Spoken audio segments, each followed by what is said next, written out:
बताओ सनातनियों, देश किस दिशा पे जा रहा है? सवाल देश के प्रधानमंत्री नरेंद्र दामोदर दास मोदी और उनके भक्तों से है।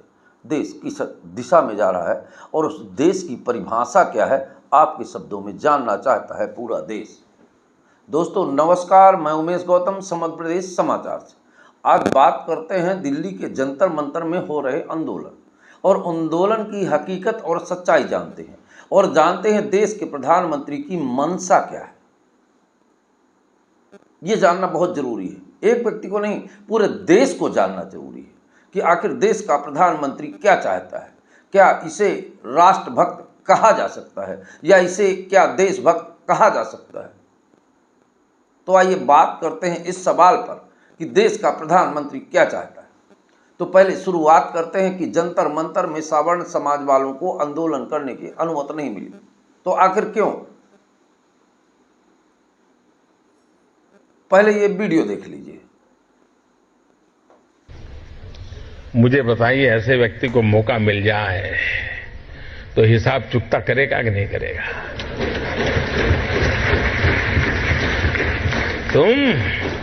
तुम मुझे पानी नहीं भरने देते थे, तुम मुझे मंदिर नहीं जाने देते थे, तुम मेरे बच्चों को स्कूल में एडमिशन देने से मना करते थे। आपने ये वीडियो देखा, आपको स्पष्ट पता चल गया होगा कि जंतर मंतर में सवर्ण समाज को अनुमति क्यों नहीं मिली। अब बात करते हैं, जहां हक ना मिले वहां लूट सही। जहां हक ना मिले तो लूट भी जायज ही मानी जाती है। हम ऐसा नहीं करते कि सवर्ण समाज वालों को ऐसा करना चाहिए। एक पुरानी कहावत कही है हमने, पर सवर्ण समाज वालों को जंतर मंतर में सरकार ने शांति तरीके से आंदोलन करते भी बर्दाश्त नहीं कर सकी और प्रशासन ने पुलिस के डंडों के दम पर उसे भगा दिया। खबर तो यहाँ तक है कुछ वीडियो में कि जो उनमें आरक्षित समाज के पुलिस वाले थे, उन्होंने सवर्ण समाज वालों की जमकर तोड़ाई करी। अब क्या सच और क्या झूठ ये तो वहां के लोग बताएंगे, पर जो वीडियो में है वो हम आपको बता रहे हैं। तो हम सवाल कर रहे हैं देश के प्रधानमंत्री नरेंद्र दास मोदी से कि क्या चाहते हो तुम देश में? कांग्रेस का रोना या देश को अग्रिम पथ पर ले जाना या झूठे कोरे कल्पना सपने दिखाना? जहां तक आपकी बात की जाए तो आज तक के दौर में केवल झूठ बोलना और कोरे कल्पना के सिवा कुछ नहीं। आखिर सवर्ण समाज से आपको इतनी नफरत क्यों है? ये स्पष्ट दिखाई देता है।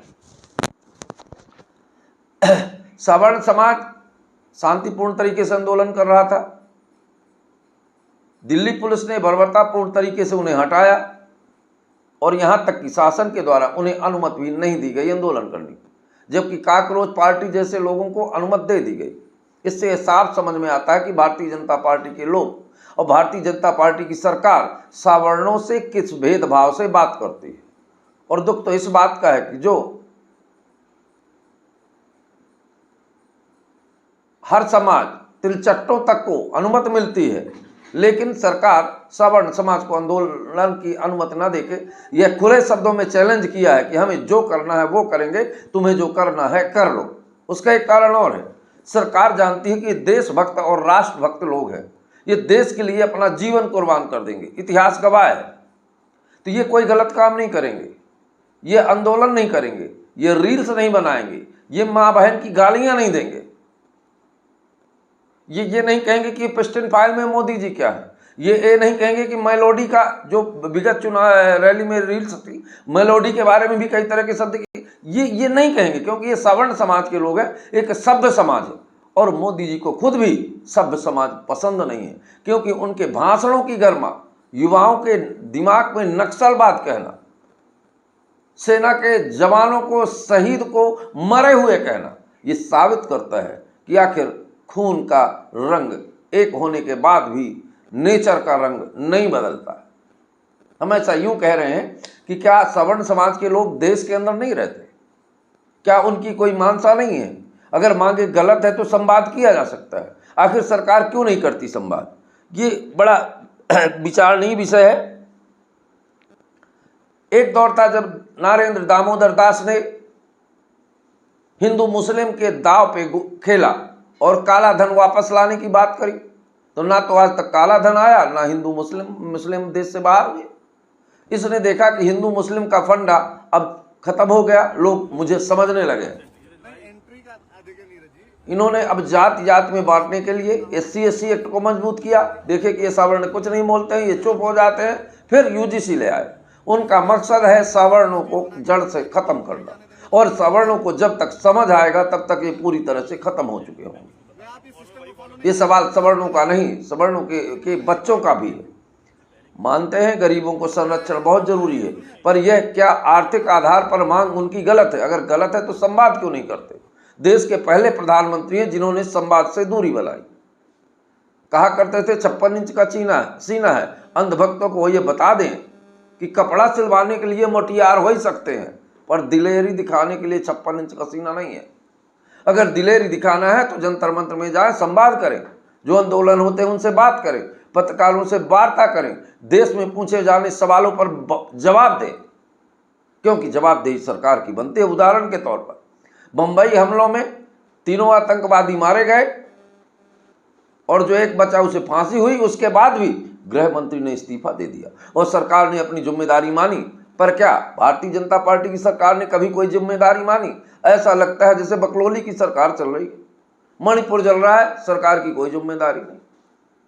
कश्मीर में खुलेआम जाति देखकर गोली मारी, सरकार की कोई जिम्मेदारी नहीं। झूठे प्रोपेगेंडा करते हैं। आज तक पुलवामा अटैक में किसी को पता नहीं लगा पाई, फिर किस बात की सरकार है डबल इंजन की? सही कहा था लोगों ने कि डबल इंजन की सरकार है, क्योंकि ये दोनों इंजन फटे हुए हैं और ये प्रोपेगेंडा का ढोल अब फट चुका है और खुल गई है पोल। अब सरकार को समझना पड़ेगा, क्योंकि जनता जाग रही है और जवाबदेही तय करनी होगी। क्या देश की सुरक्षा केवल कार्रवाई से सुनिश्चित है? देश की असली सुरक्षा तब होगी जब नागरिक एक दूसरे के दुश्मन समझना बंद करेंगे, संवाद की बात होगी। आज की पूरे देश में जो हालात वर्तमान सरकार के आने के बाद हो गए, पूरे देश में लोग जाति जात के नाम पर, धर्म के नाम पर एक दूसरे को मारने काटने को उतारे हुए। और शर्म तो सरकार को अभी तक नहीं आ रही कि अब 7वां 8वां के बच्चे आंदोलन कर रहे हैं। किसको किसको गोली मरवाओगे? किसके लिए पुलिस खड़ी करोगी? ये संवाद का विषय है, सरकार को संवाद करना चाहिए। लेकिन मोदी जी तो कह चुके हैं कि मेरा क्या कर लोगे भाई, हम झोला उठाएंगे और भाग लेंगे। रील बना ही लिया है, भाग लेने की भी बात तय हो जाएगी। ये मोदी जी का मकसद है। उन्होंने कहीं नहीं कहा कि देश के लिए मेरा एक एक कतरा देश के लिए है, उन्होंने यही कहा कि मैं झोला लेके भाग जाऊंगा। तो देश के लोगों को समझना चाहिए, शेर सिंह नाम होना और शेर होना दोनों अलग अलग बातें हैं, दोनों में बहुत अंतर। यहां तक कि लोग तो कुत्ते का नाम भी शेर रख लेते हैं, तो वो शेर नहीं हो जाता। ये देश है और देश को चलाने के लिए गंभीर, साहसी और सृजनात्मक मुखिया की जरूरत होती है, ताकि संवाद बना रहे और देश की जनता एक दूसरे से बेमनस्ता ना फैले। पूरे देश में भारत देश न कह के आंदोलन देश कहना तो अतिशयोक्त नहीं हो। फिर भी सरकार कोई संवाद नहीं, केवल लठ के दम पर बात करती है। तो क्या ये सही है? अगर सवर्ण समाज कहता है कि संरक्षण सबको मिले, गरीबी के आधार पर मिले, आज सरकार ने कुछ जातियों को पैदाइशी अपराधी साबित कर दिया। ये दुखद है और राष्ट्र के लिए, राष्ट्र कभी विकसित नहीं हो सकता। 2047 नहीं, 2060 का सपना दिखाइए। इन नीतियों और इन चालों से कर्जदार व्यक्ति कभी ताकतवर नहीं होता। जब देश का प्रधानमंत्री यह कह सकता है कि कर्ज लो और घी पियो, तो देश और की विकास और देश की परिधि को समझना मानव समाज से परे है। अब देखना यह होगा कि सवर्ण आंदोलन किस हद तक जाता है और सरकार क्या मांग करती है।